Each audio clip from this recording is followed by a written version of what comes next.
Hey everybody, before we get to my review for Supernatural, I just wanted to hop on here and let you guys know of a new upload schedule I've made for this channel and that I'm going to be returning to YouTube starting next week. So the first bit of news is yes, I'm returning to YouTube next week, but I am cutting two shows from reviewing purposes. First is going to be Superman and Lois, and the second is Lucifer. The other three shows, The Flash, Agents of S.H.I.E.L.D., and Supernatural, I am planning on staying to review for the time being.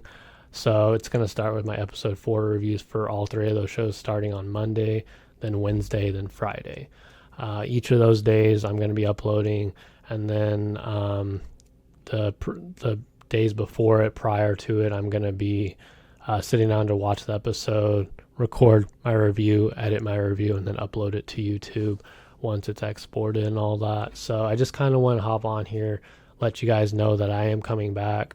I apologize. I just kind of fell into a rut in terms of making videos again. I just didn't really want to do it just because a lot of people weren't watching my reviews. I'm just kind of like trying to get back into the flow of things. So it's going to take me some time, but I hope you guys will enjoy my reviews. I'm really trying to take my time and slow down and review shows I enjoy, and then also like put out a review I'm really happy with. So yeah, that's all I've got for you guys. Hope you guys enjoyed, and I hope you guys enjoy my review for Supernatural Season 1, Episode 3. Talk to you guys later. Welcome back to GEEKY Reviews. I'm your host, Michael Wilkerson, and this is going to be my review for Season 1, Episode 3 of Supernatural, titled Dead in the Water. This episode premiered back on September 27, 2005. It opens with the drowning of an 18-year-old varsity swimmer named Sophie Carlton. Basically, there's something in the water that's been dragging people down, causing them to drown. This is the third drowning that they actually have written off as suicides, which was crazy to me when I heard that. Sam and Dean come across her obituary in the newspaper. Sam is intent on finding their dad. Dean reassures them that they'll find him, but that they have a case to work in the meantime. This is a nice little repetitive through line that they keep giving Sam and Dean, that Sam is so intent on finding the thing that killed his girlfriend Jessica, that killed their dad, that ended up killing mom, and he just kind of wants to know, is this connected? Is whatever happened to mom that caused her to burst up in flames, being sprung from the ceiling, and what happened to Jessica the same way, connected? And what the hell is going on with dad? Why has he disappeared and not with them? So Dean has always reassured them that they'll find him, but they have a case to work in the meantime, because this is what their dad would have wanted for them to be together as brothers, to work as hunters in the family business. So that's what they do. Sam and Dean go to Lake Mantoc, Wisconsin to investigate this drowning.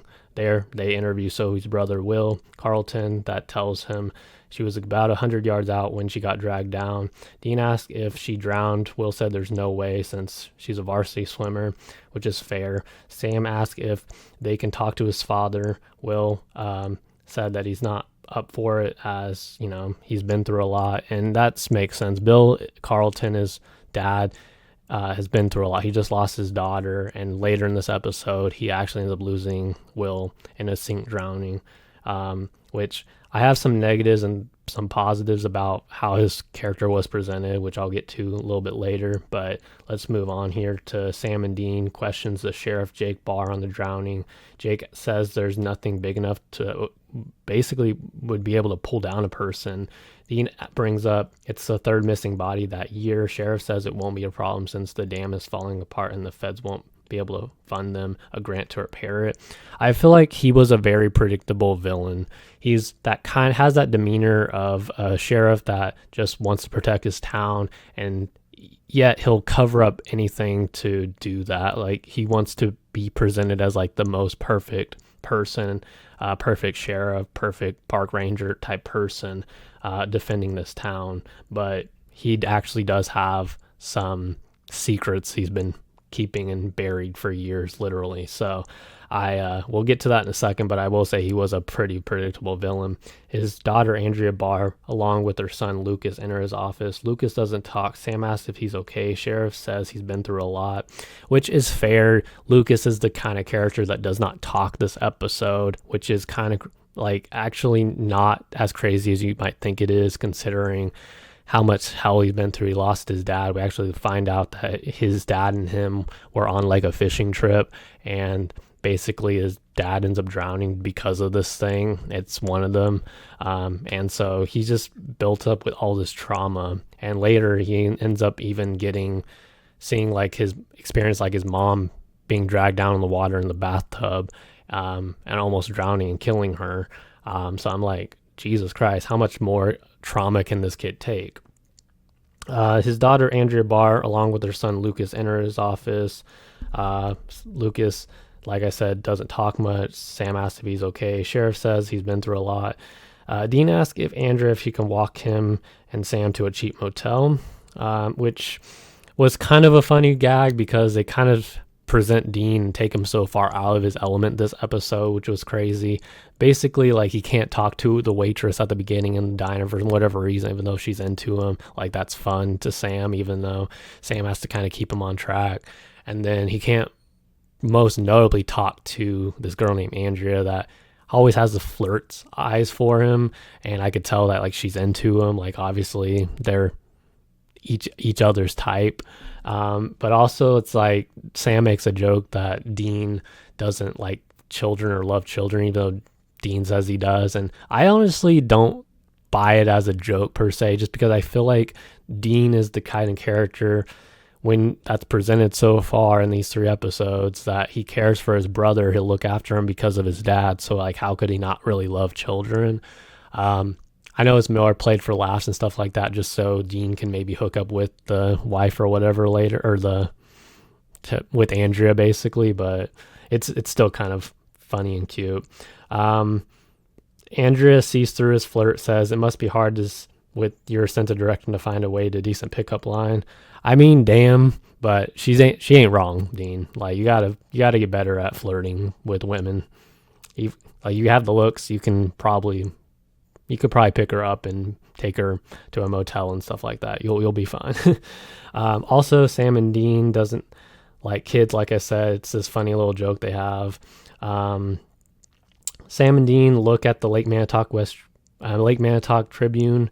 They find out there were 3 bodies that drowned that year, and another 6 over the course of the past 35 years that were never rescued either, which is crazy in such a long time that such a small amount of people were found, or basically weren't found. I was expecting that number to be like really higher, just considering how like Jake and the sheriff has like buried all this for like years and years. So he must have like buried this for years and years, which is crazy.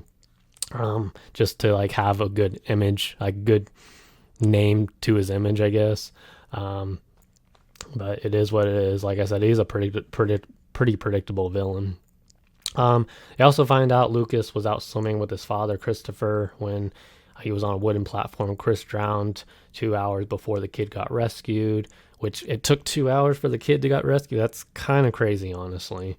Will Carlton drowns in the sink trying to make dinner for him and his dad, which again, I personally feel like they put so much emphasis on Bill losing and like being guilty this episode.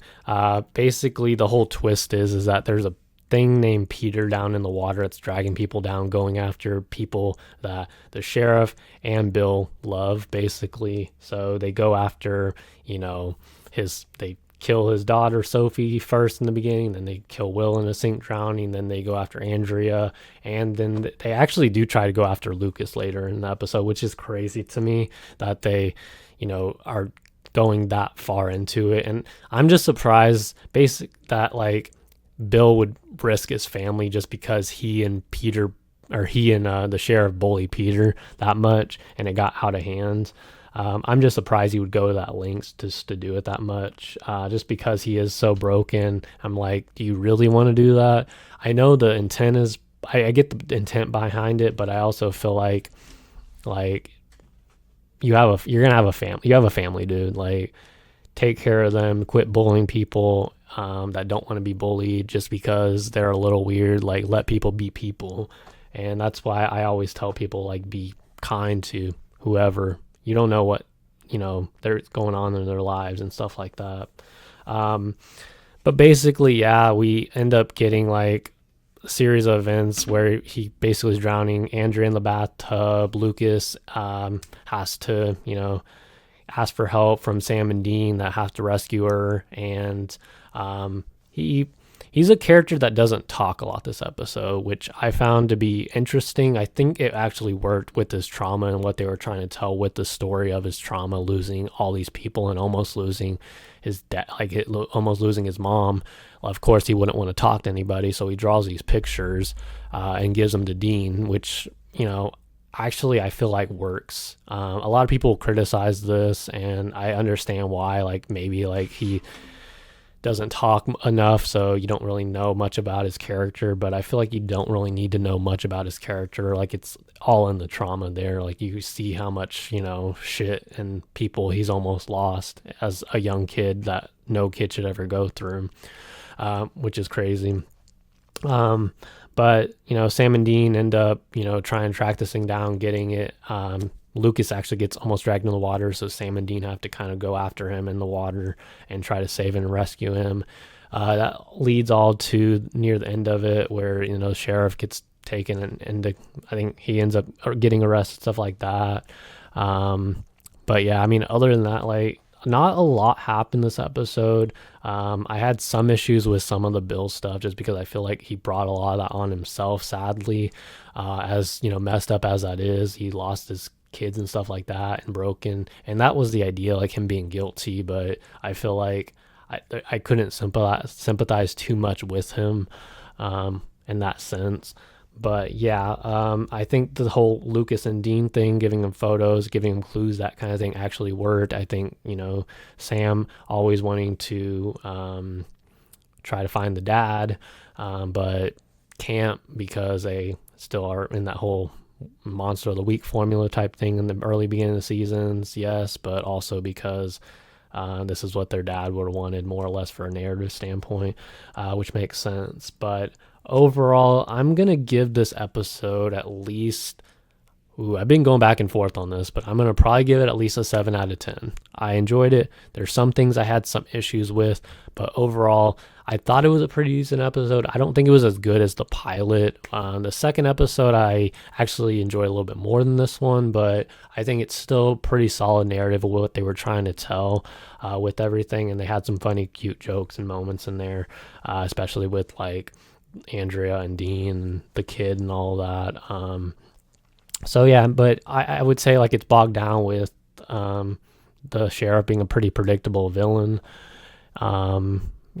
He does have that kind of facade of, he knows what he's doing is wrong and he's covering everything up, but he's trying to play it as oh yeah, I'm the perfect sheriff, I'm protecting my town, all that kind of crap, all that bullshit. So anyways, let me know what you guys think in the comment section down below. Did you enjoy Supernatural Season 1, Episode 3? And if you enjoyed the review, as always, please like, share, comment, and subscribe. And I'll talk to you guys in the next Geek Reviews video. Peace.